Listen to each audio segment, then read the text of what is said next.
All right, so this plugin called Do Browser is the most insane AI update I've seen in the last probably month, which is saying something because I've been seeing some really insane things.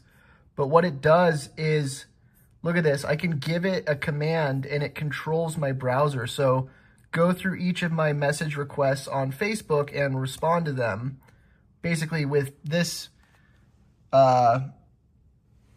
response.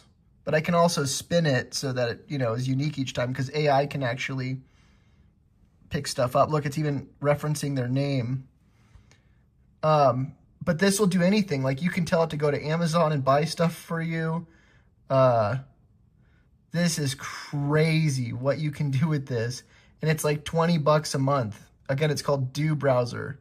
And by the way, if you want more updates like this, make sure you join our free Discord group. It's discord.gg/Shinify.